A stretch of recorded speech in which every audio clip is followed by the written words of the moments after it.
Capítulo 35. La rebelión de Coré.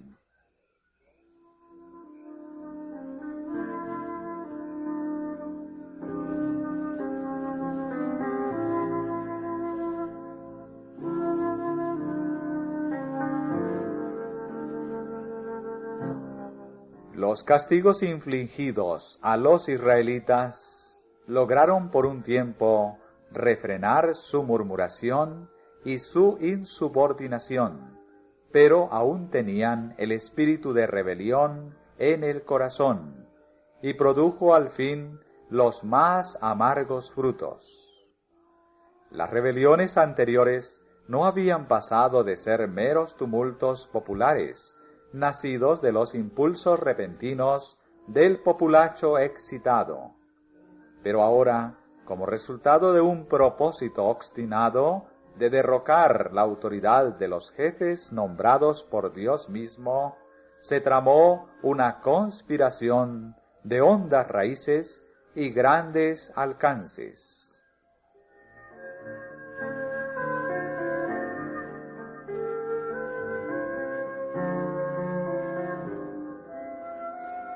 Coré, el instigador principal de este movimiento, era un levita de la familia de Coad y primo de Moisés. Era hombre capaz e influyente. Aunque designado para el servicio del tabernáculo, se había quedado desconforme de su cargo y aspiraba a la dignidad del sacerdocio. El otorgamiento a Aarón y a su familia del oficio sacerdotal que había sido ejercido anteriormente por el primogénito de cada familia, había provocado celos y desafecto, y por algún tiempo Coré había estado resistiendo secretamente la autoridad de Moisés y de Aarón, aunque sin atreverse a cometer acto alguno de abierta rebelión. Por último, concibió el osado propósito de derrocar tanto la autoridad civil como la religiosa, y no dejó de encontrar simpatizantes.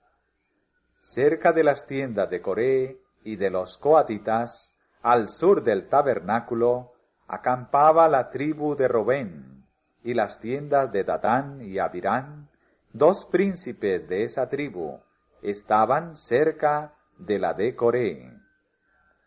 Dichos príncipes concedieron fácilmente su apoyo al ambicioso proyecto. Alegaban que, siendo ellos descendientes del hijo mayor de Jacob, les correspondía la autoridad civil, y decidieron compartir con Coré los honores del sacerdocio.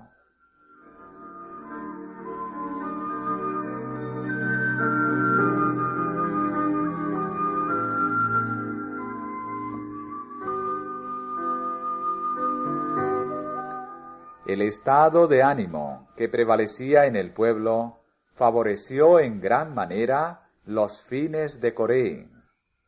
En la amargura de su desilusión, revivieron sus dudas, celos y odios antiguos, y nuevamente se elevaron sus quejas contra su paciente caudillo.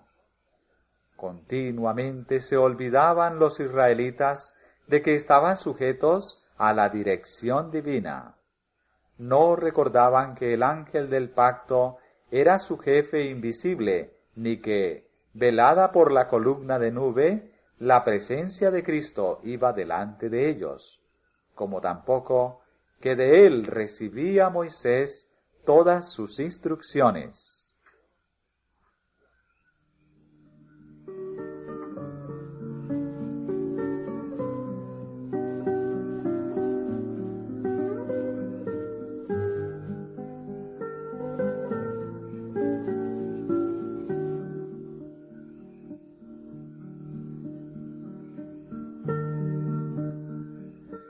No querían someterse a la sentencia terrible de que todos ellos debían morir en el desierto, y en consecuencia estaban dispuestos a valerse de cualquier pretexto para creer que no era Dios, sino Moisés, quien los dirigía y quien había pronunciado su condenación. Los mejores esfuerzos del hombre más manso de la tierra no lograron sofocar la insubordinación de ese pueblo. Y aunque en sus filas quebrantadas y raleadas tenían a la vista las pruebas de cuánto había desagradado a Dios su perversidad anterior, no tomaron la lección a pecho. Otra vez fueron vencidos por la tentación.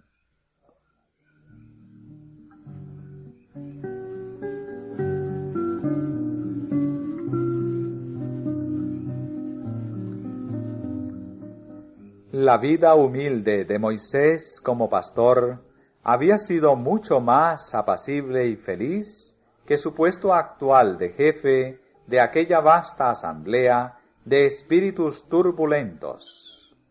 Sin embargo, Moisés no se atrevía a escoger. En lugar de un cayado de pastor, se le había dado una vara de poder que no podía deponer hasta que Dios le exonerase.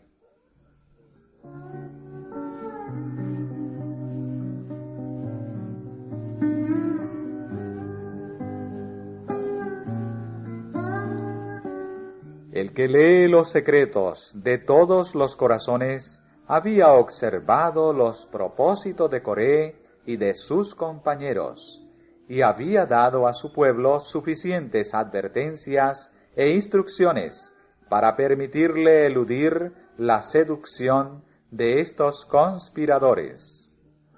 Los israelitas habían visto el castigo de Dios caer sobre María por sus celos y sus quejas contra Moisés.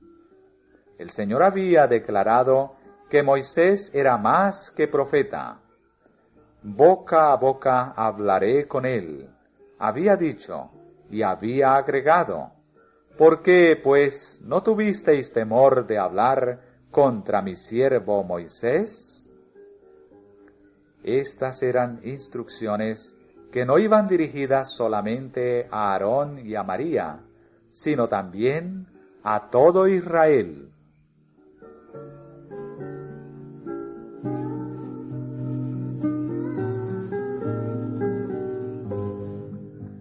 Coré y sus compañeros en la conspiración habían sido favorecidos con manifestaciones especiales del poder y de la grandeza de Dios.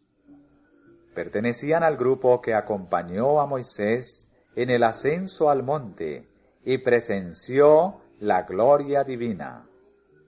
Pero desde entonces habían cambiado.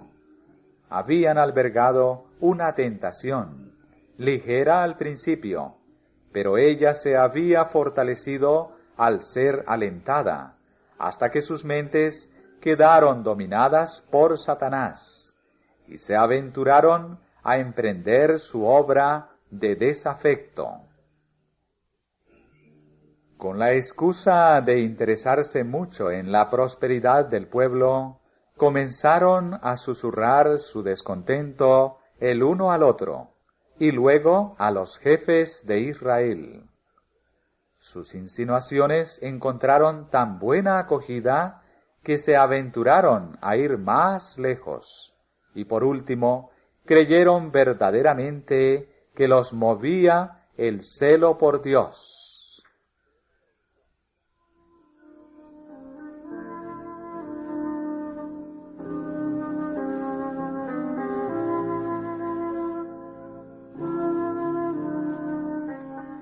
Lograron conquistar a 250 príncipes que eran hombres de mucho renombre en la congregación. Con estos poderosos e influyentes sostenedores se creyeron capaces de efectuar un cambio radical en el gobierno y de mejorar en gran manera la administración de Moisés y Aarón.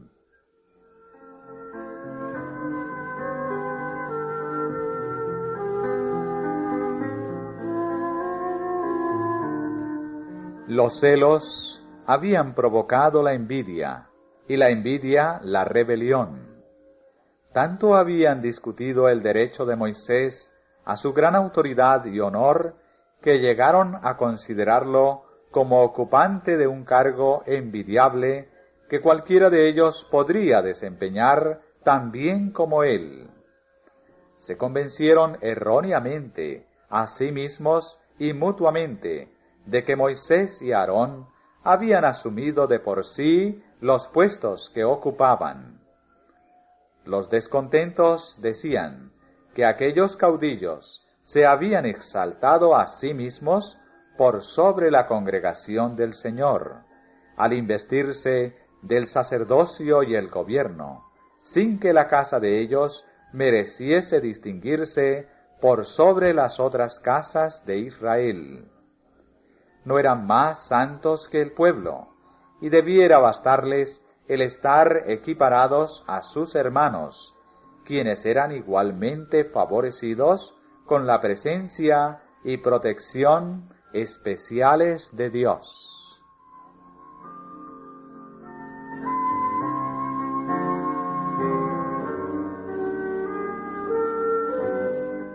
Los conspiradores trabajaron luego con el pueblo. A los que yerran y merecen reprensión, nada les agrada más que recibir simpatía y alabanza. Y así obtuvieron Coré y sus asociados la atención y el apoyo de la congregación. Declararon erróneamente la acusación de que las murmuraciones del pueblo habían atraído sobre él la ira de Dios. Dijeron que la congregación no era culpable, puesto que sólo había deseado aquello a lo cual tenían derecho. Pero Moisés era un gobernante intolerante, que había reprendido al pueblo como pecador, cuando era un pueblo santo, entre el cual se hallaba el Señor.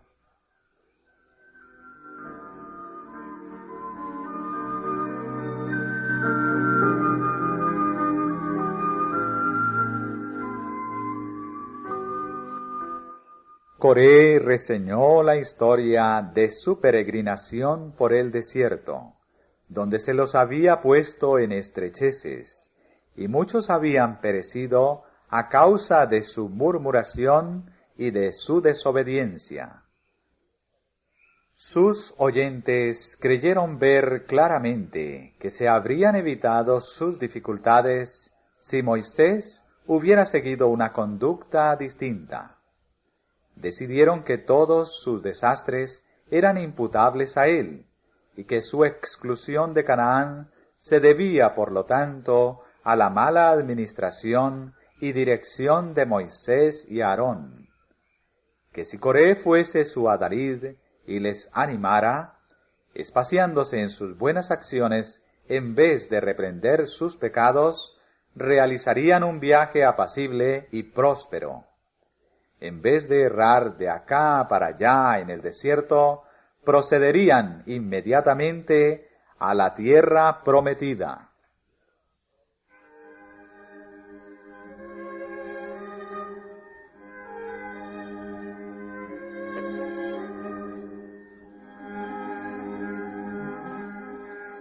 En esta obra de desafecto reinó entre los elementos discordantes de la congregación mayor unión y armonía que en cualquier momento anterior. El éxito de Coré con el pueblo aumentó su confianza y confirmó su creencia de que si no se la reprimía, la usurpación de la autoridad por Moisés resultaría fatal para las libertades de Israel. También alegaba que Dios le había revelado el asunto y le había autorizado para cambiar el gobierno antes de que fuese demasiado tarde. Pero muchos no estaban dispuestos a aceptar las acusaciones de Coré contra Moisés. Recordaban la paciencia y las labores abnegadas de este último, y el recuerdo perturbaba su conciencia. Fue menester, en consecuencia, atribuir a algún motivo egoísta el profundo interés de Moisés por Israel, y se reiteró la vieja imputación de que los había sacado a perecer en el desierto, a fin de apoderarse de sus bienes.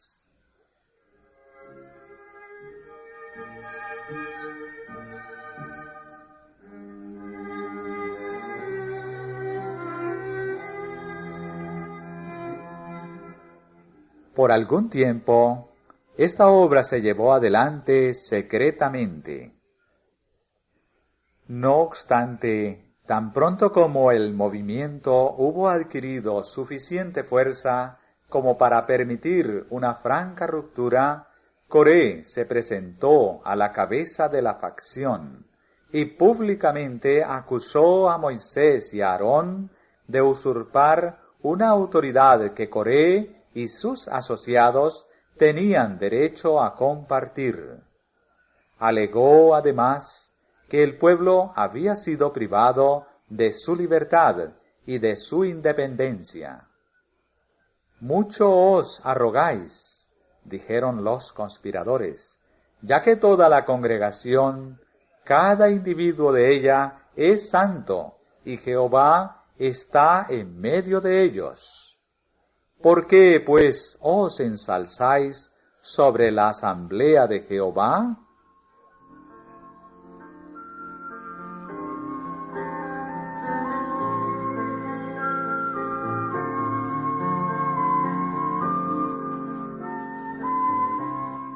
Moisés no había sospechado la existencia de tan arraigada maquinación, y cuando comprendió su terrible significado, cayó postrado sobre su rostro en muda y fervorosa súplica a Dios. Se levantó entristecido, pero sereno y fuerte. Había recibido instrucciones divinas. Mañana, dijo, mostrará Jehová quién es suyo, y al santo harálo llegar así, y al que él escogiere, él lo allegará así. La prueba había de postergarse hasta el día siguiente, a fin de dar a todos tiempo para reflexionar. Entonces, los que aspiraban al sacerdocio habían de venir cada uno con un incensario y ofrecer incienso en el tabernáculo, en presencia de la congregación. La ley decía explícitamente que sólo los que habían sido ordenados para el oficio sagrado debían oficiar en el santuario. Y aún los sacerdotes Nadab y Abiú habían perecido por haber despreciado el mandamiento divino y ofrecido fuego extraño. No obstante, Moisés desafió a sus acusadores a que refirieran el asunto a Dios, si osaban hacer una apelación tan peligrosa.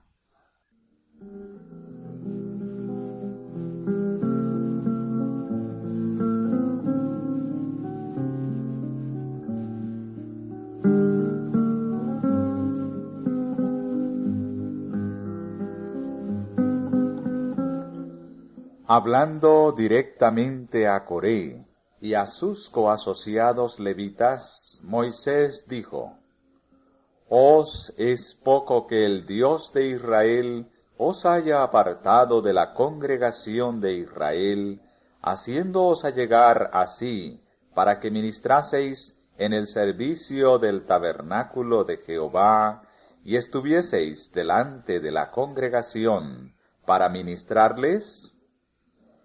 ¿Y qué te hizo acercar a ti y a todos tus hermanos los hijos de Leví contigo, para que procuréis también el sacerdocio?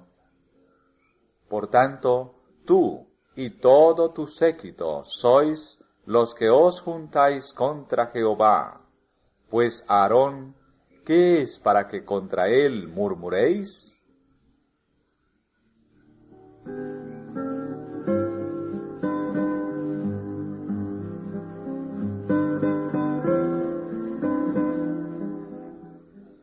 Datán y Abirán no habían asumido una actitud tan atrevida como la asumida por Coré, y Moisés, movido por la esperanza de que se hubieran dejado atraer por la conspiración, sin haberse corrompido totalmente, los llamó a comparecer ante él, para oír las acusaciones que ellos tenían contra él.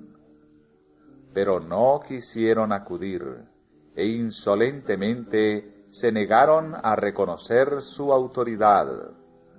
Su contestación, pronunciada a oídos de la congregación, fue: «¿Es poco que nos hayas hecho venir de una tierra que destila leche y miel, para hacernos morir en el desierto, sino que también te enseñorees de nosotros imperiosamente? Ni tampoco nos has metido tú en tierra que fluya leche y miel, ni nos has dado heredades de tierras y viñas. ¿Has de arrancar los ojos de estos hombres? No subiremos».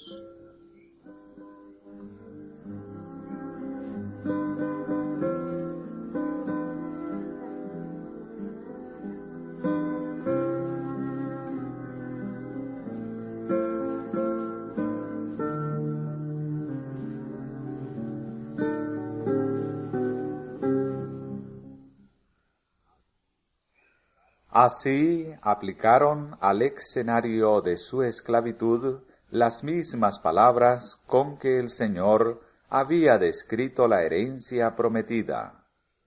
Acusaron a Moisés de simular estar actuando bajo la dirección divina para afianzar su autoridad, y declararon que ya no se someterían a ser dirigidos como ciegos, primero hacia Canaán y luego hacia el desierto, como mejor convenía a sus propósitos ambiciosos. Así se le atribuyó al que había sido como un padre tierno y paciente pastor el negrísimo carácter de tirano y usurpador. Se le imputó la exclusión de Canaán, que el pueblo sufriera como castigo de sus propios pecados. Era evidente que el pueblo simpatizaba con el partido desafecto, pero Moisés no hizo esfuerzo alguno para justificarse. En presencia de la congregación, apeló solemnemente a Dios como testigo de la pureza de sus motivos y la rectitud de su conducta, y le imploró que lo juzgase.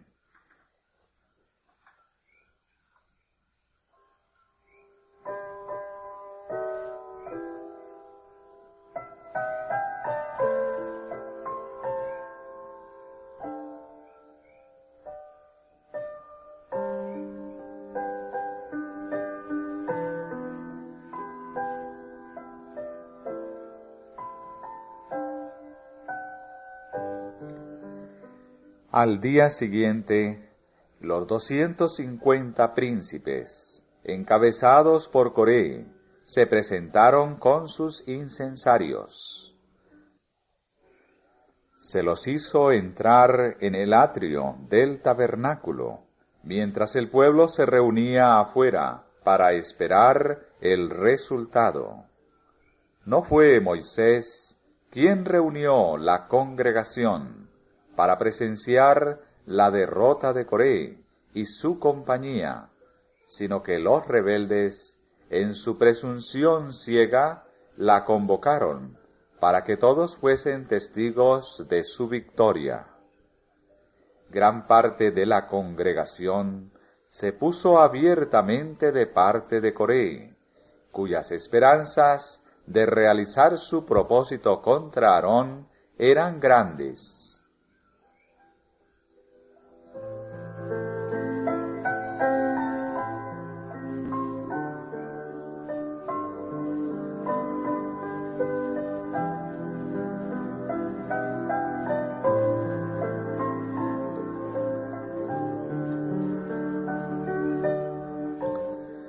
Cuando estaban todos así reunidos delante de Dios, la gloria de Jehová apareció a toda la congregación. Moisés y Aarón recibieron esta divina advertencia: apartaos de entre esta congregación, y consumirlos he en un momento. Pero ellos se postraron de hinojos y rogaron: Dios, Dios de los espíritus de toda carne, ¿no es un hombre el que pecó? ¿Y airarte has tú contra toda la congregación?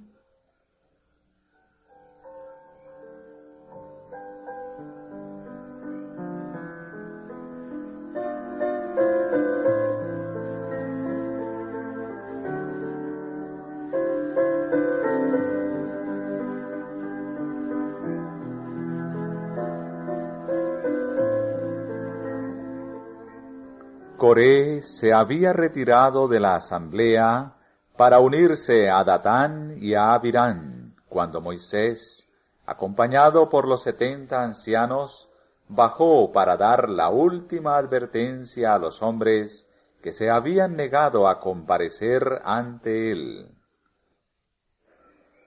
Como multitudes lo seguían, antes de pronunciar su mensaje, Moisés ordenó al pueblo por instrucción divina: apartaos ahora de las tiendas de estos impíos hombres, y no toquéis ninguna cosa suya, porque no perezcáis en todos sus pecados. La advertencia fue obedecida, porque se apoderó de todos la aprensión de que iba a caer un castigo. Los rebeldes principales se vieron abandonados por aquellos a quienes habían engañado, pero su osadía no disminuyó. Se quedaron de pie con sus familias a las puertas de sus tiendas, como desafiando la advertencia divina.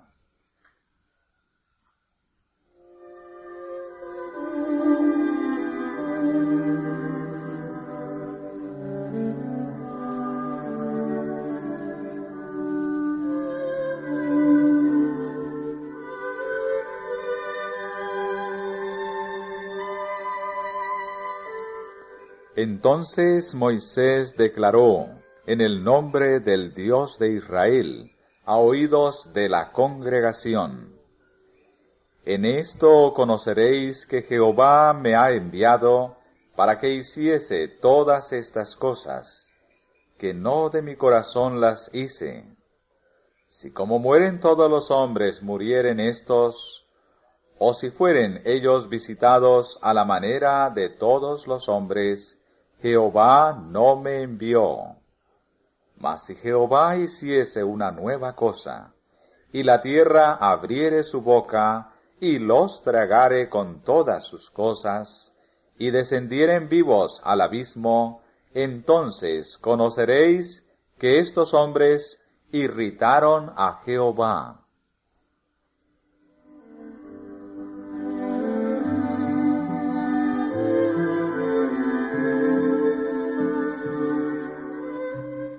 De pie, llenos de terror y expectación, en espera del acontecimiento, todos los israelitas fijaron los ojos en Moisés. Cuando terminó de hablar, la tierra sólida se partió, y los rebeldes cayeron vivos al abismo, con todo lo que les pertenecía, y perecieron de en medio de la congregación. El pueblo huyó, sintiéndose condenado como copartícipe del pecado.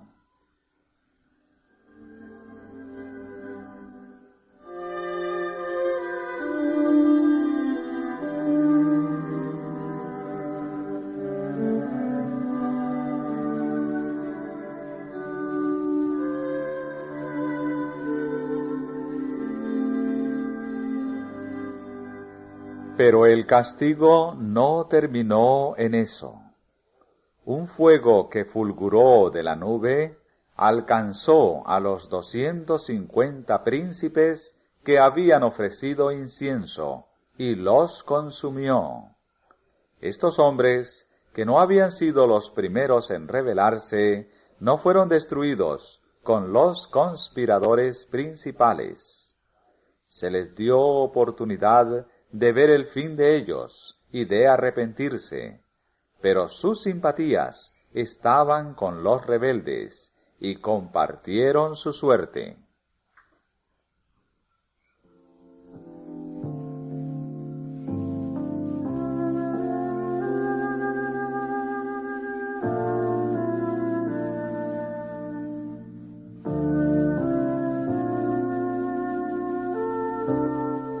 Mientras Moisés suplicaba a Israel que huyera de la destrucción inminente, todavía podría haberse evitado el castigo divino, si Coré y sus asociados se hubiesen arrepentido y hubiesen pedido perdón. Pero su terca persistencia selló su perdición. La congregación entera compartía su culpa, pues todos, cual más, cual menos, habían simpatizado con ellos. Sin embargo, en su gran misericordia Dios distinguió entre los jefes rebeldes y aquellos a quienes habían inducido a la rebelión. Al pueblo que se había dejado engañar, se le dio plazo para que se arrepintiera. Había tenido una evidencia abrumadora de que los rebeldes erraban y de que Moisés estaba en lo justo. La señalada manifestación del poder de Dios había eliminado toda incertidumbre.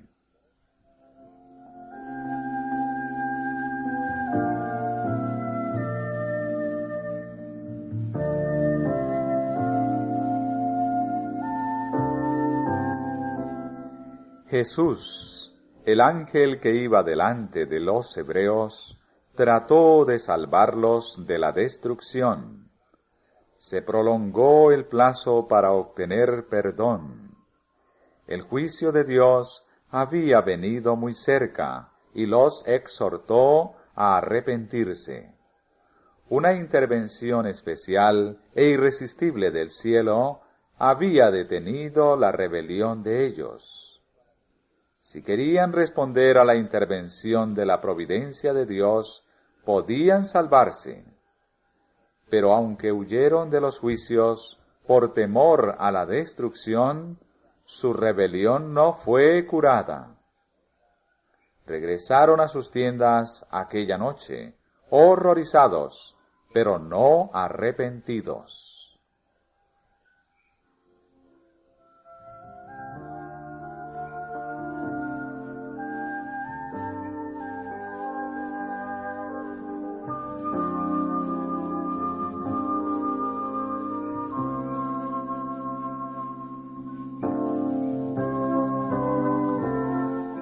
Tanto los había lisonjeado Coré y sus asociados, que se creyeron realmente muy buenos, y que habían sido perjudicados y maltratados por Moisés.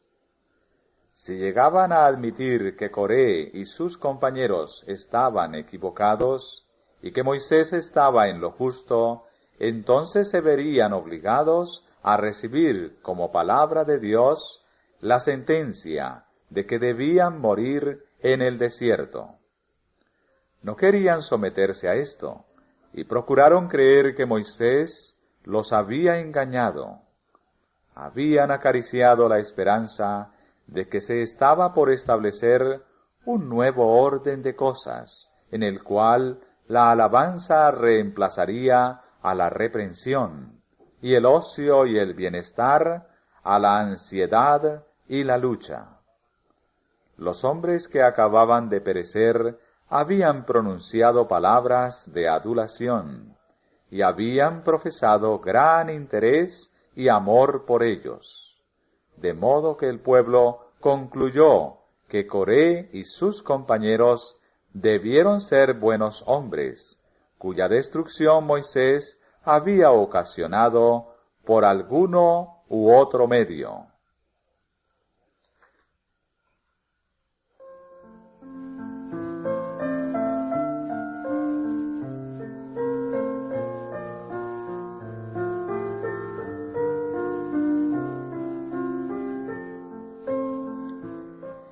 Es casi imposible a los hombres infligir a Dios mayor insulto que el que consiste en menospreciar y rechazar los instrumentos que Él quiere emplear para salvarlos. No sólo habían hecho esto los israelitas, sino que hasta se habían propuesto dar muerte a Moisés y a Aarón. No obstante, no se percataban de la necesidad que tenían de pedir perdón a Dios por su grave pecado. No dedicaron aquella noche de gracia al arrepentimiento y a la confesión, sino a idear alguna manera de resistir a las pruebas de que eran los mayores de los pecadores. Seguían albergando odio contra los hombres designados por Dios, y se preparaban para resistir la autoridad de ellos. Satanás estaba allí para pervertir su juicio y llevarlos con los ojos vendados a la destrucción.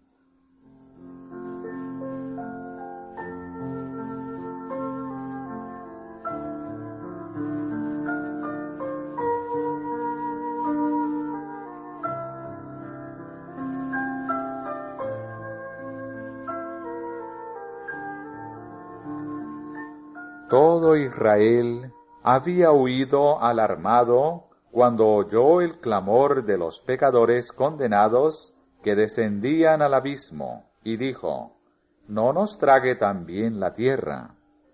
Pero al día siguiente toda la congregación de los hijos de Israel murmuró contra Moisés y Aarón, diciendo: «Vosotros habéis muerto al pueblo de Jehová».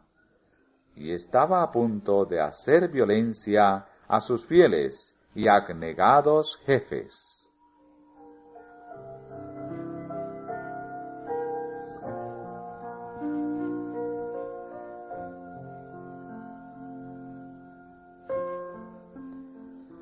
Se vio una manifestación de la gloria divina en la nube sobre el tabernáculo, y salió de la nube una voz que habló a Moisés y a Aarón diciendo: «Apartaos de en medio de esta congregación, y consumirélos en un momento».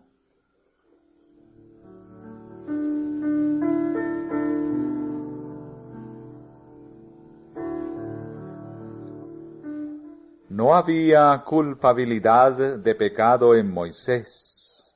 Por tanto, no temió ni se apresuró a irse para dejar que la congregación pereciera.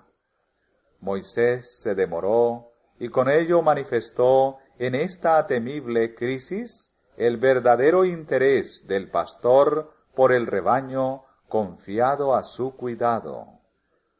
Rogó para que la ira de Dios no destruyera totalmente al pueblo por él escogido. Su intercesión impidió que el brazo de la venganza acabara completamente con el desobediente y rebelde pueblo de Israel.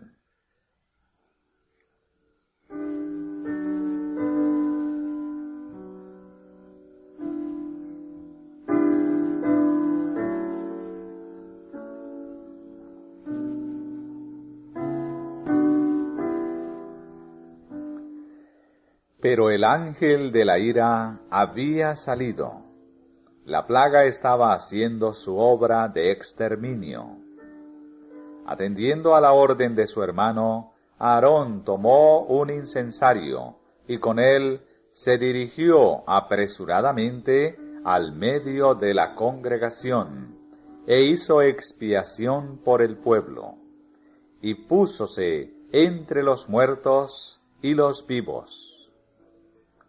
Mientras subía el humo de incienso, también se elevaban a Dios las oraciones de Moisés en el tabernáculo, y la plaga se detuvo, pero no antes que 14,000 israelitas yacieran muertos, como evidencia de la culpabilidad que entraña la murmuración y la rebelión.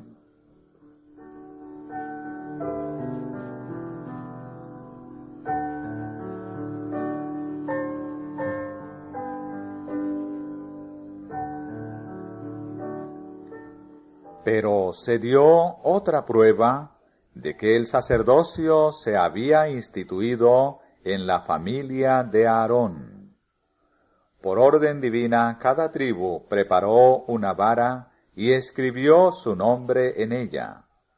El nombre de Aarón estaba en la de Leví. Las varas fueron colocadas en el tabernáculo delante del testimonio. El florecimiento de cualquier vara indicaría que Dios había escogido a esa tribu para el sacerdocio. A la mañana siguiente, aconteció que vino Moisés al tabernáculo del testimonio, y he aquí que la vara de Aarón de la casa de Leví había brotado y echado flores, y arrojado renuevos, y producido almendras. Fue mostrada al pueblo y colocada después en el tabernáculo como testimonio para las generaciones venideras. El milagro decidió definitivamente el asunto del sacerdocio.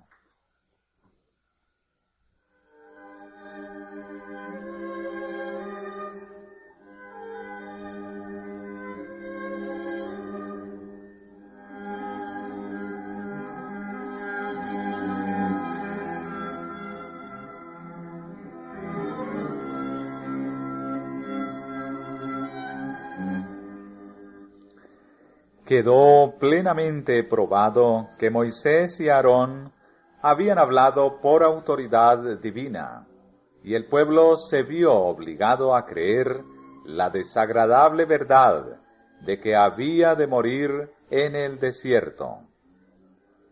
He aquí, nosotros somos muertos, dijeron, perdidos somos, todos nosotros somos perdidos. Confesaron que habían pecado al rebelarse contra sus jefes, y que Coré y sus coasociados habían recibido de Dios un castigo justo.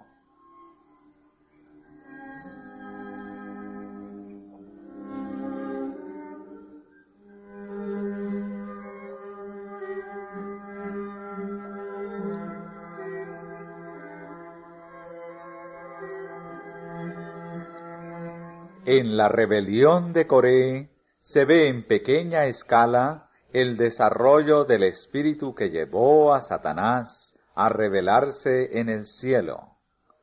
El orgullo y la ambición indujeron a Lucifer a quejarse contra el gobierno de Dios y a procurar derrocar el orden que había sido establecido en el cielo. Desde su caída se ha propuesto inculcar el mismo espíritu de envidia y descontento, la misma ambición de cargos y honores en las mentes humanas. Así obró en el ánimo de Coré, Datán y Abirán, para hacerles desear ser enaltecidos y para incitar en ellos envidia, desconfianza y rebelión. Satanás les hizo rechazar a Dios como su jefe, al inducirlos a desechar a los hombres escogidos por el Señor. No obstante, mientras que, murmurando contra Moisés y Aarón, blasfemaban contra Dios, se hallaban tan seducidos que se creían justos y consideraban a los que habían reprendido fielmente su pecado como inspirados por Satanás.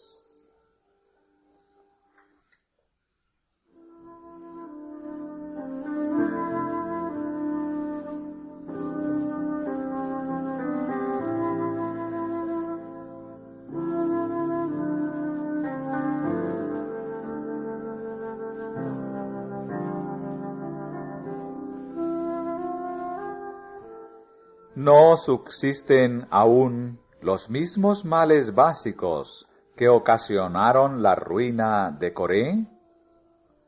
Abundan el orgullo y la ambición, y cuando se abrigan estas tendencias, abren la puerta a la envidia y la lucha por la supremacía. El alma se aparta de Dios e inconscientemente es arrastrada a las filas de Satanás. Como Coré y sus compañeros, muchos son hoy, aun entre quienes profesan ser seguidores de Cristo, los que piensan, hacen planes y trabajan tan anhelosamente por su propia exaltación, que para ganar la simpatía y el apoyo del pueblo están dispuestos a tergiversar la verdad, a calumniar y hablar mal de los siervos del Señor, aún a atribuirles los motivos bajos y ambiciosos que animan su propio corazón. A fuerza de reiterar la mentira, y eso contra toda evidencia, llegan finalmente a creer que es la verdad. Mientras procuran destruir la confianza del pueblo en los hombres designados por Dios, creen estar realmente ocupados en una buena obra y prestando servicio a Dios.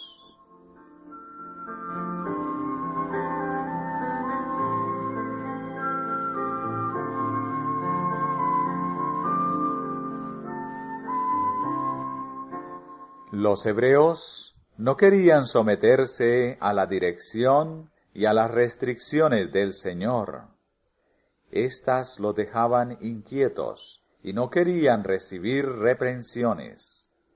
Tal era el secreto de las murmuraciones de ellos contra Moisés. Si se les hubiera dejado hacer su voluntad, habría habido menos quejas contra su jefe. A través de toda la historia de la Iglesia, los siervos de Dios han tenido que arrostrar el mismo espíritu.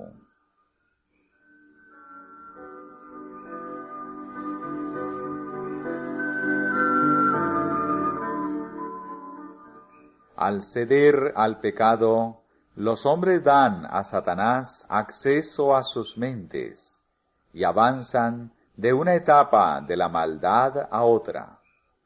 Al rechazar la luz, la mente se oscurece y el corazón se endurece de tal manera que les resulta más fácil dar el siguiente paso en el pecado y rechazar una luz aún más clara, hasta que por fin sus hábitos de hacer el mal se hacen permanentes.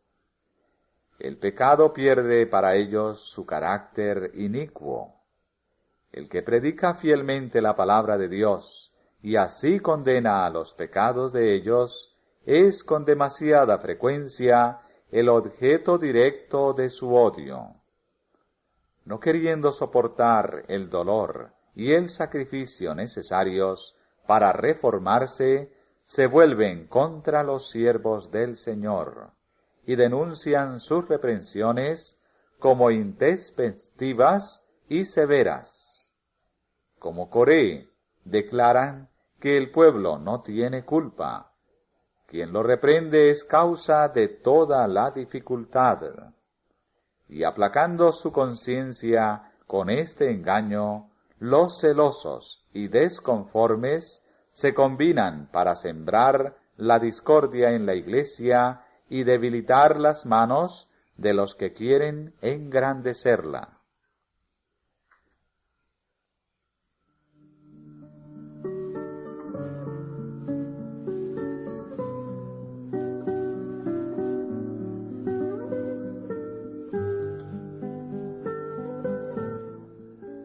Todo progreso alcanzado por aquellos a quienes Dios llamó a dirigir su obra despertó sospechas. Cada una de sus acciones fue falseada por críticos celosos. Así fue en tiempo de Lutero, Wesley y otros reformadores, y así sucede hoy.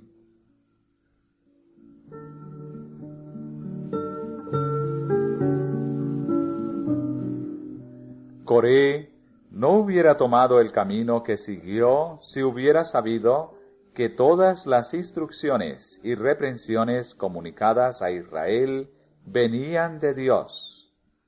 Pero podría haberlo sabido. Dios había dado evidencias abrumadoras de que dirigía a Israel. Pero Coré y sus compañeros rechazaron la luz hasta quedar tan ciegos que las manifestaciones más señaladas de su poder no bastaban ya para convencerlos. Las atribuían todas a instrumentos humanos o satánicos. Lo mismo hicieron los que, al día siguiente después de la destrucción de Coré y sus asociados, fueron a Moisés y a Aarón y les dijeron: «Vosotros habéis muerto al pueblo de Jehová». A pesar de que en la destrucción de los hombres que los sedujeron habían recibido las indicaciones más convincentes de cuánto desagradaba a Dios el camino que llevaban, se atrevieron a atribuir sus juicios a Satanás, declarando que por el poder de éste, Moisés y Aarón habían hecho morir hombres buenos y santos.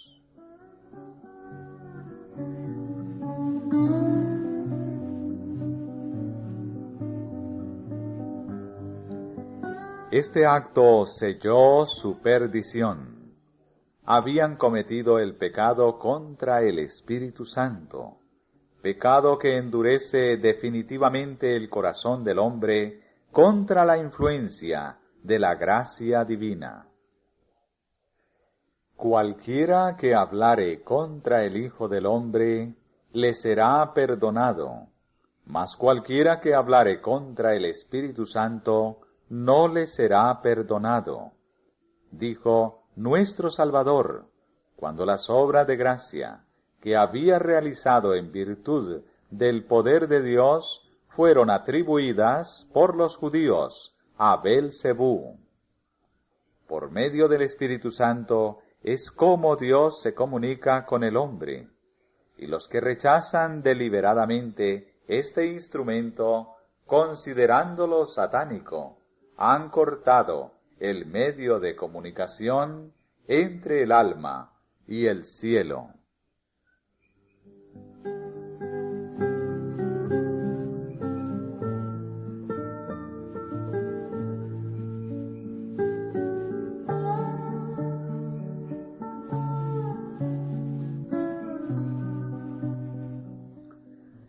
Por la manifestación de su Espíritu, Dios obra para reprender y convencer al pecador. Y si rechaza finalmente la obra del Espíritu, nada queda ya que Dios pueda hacer por el alma. Se empleó el último recurso de la misericordia divina. El transgresor se aisló totalmente de Dios, y el pecado no tiene ya cura. No hay ya reserva de poder mediante la cual Dios pueda obrar para convencer y convertir al pecador. Déjalo, es la orden divina. Entonces ya no queda sacrificio por el pecado, sino una horrenda esperanza de juicio y hervor de fuego que ha de devorar a los adversarios.